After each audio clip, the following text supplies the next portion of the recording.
For the half wave rectifier, let us now draw the output waveform separately. So this is omega t and the output current waveform on y-axis.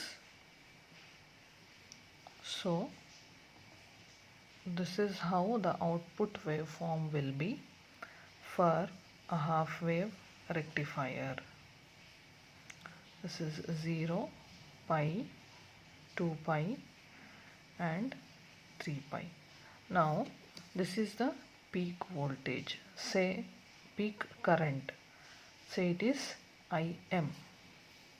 So what is Im here? Im is the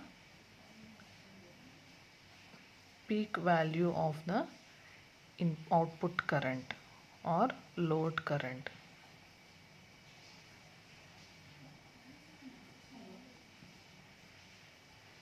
Now this waveform I can represent mathematically as IL is equal to Im sine omega t. Now we have an output waveform from 0 to pi, which I can represent as a sine waveform using this equation Im sine omega t.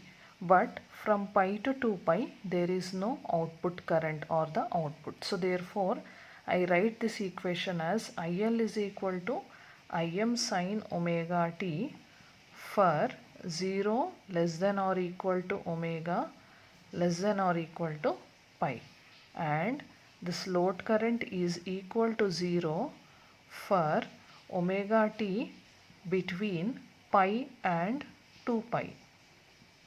So there is no output voltage or the current from pi to 2 pi. Now let us try to find out what is the area under the curve. When you have any curve, area under the curve can be determined by integrating the curve over the area. So therefore I will write it as area under the curve from 0 to 2 pi is area is equal to integrating the curve from 0 to 2 pi. I want to find out the area for the curve from 0 to 2 pi. So I integrate between limits 0 to 2 pi IL d of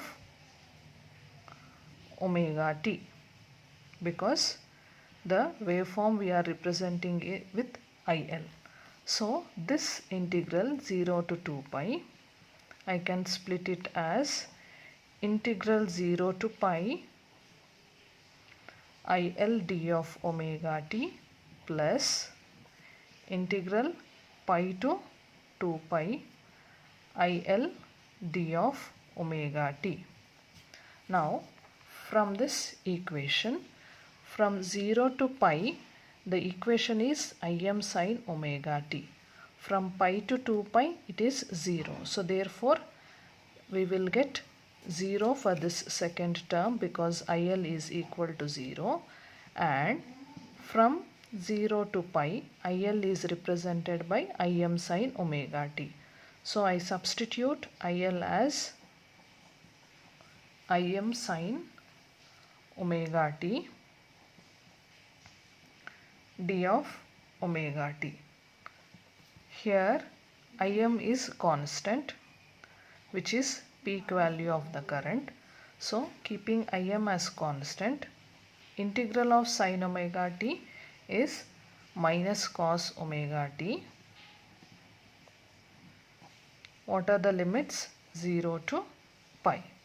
So when you substitute the integrals, we get Im into minus cos pi minus cos of 0. So So here we get Im into cos pi is minus 1. So therefore I get minus of minus 1 minus cos 0 is 1. So therefore this will be plus 1 and plus 1. So you get here 2 Im. So therefore area under the curve is 2 Im. Let us take this as equation 1.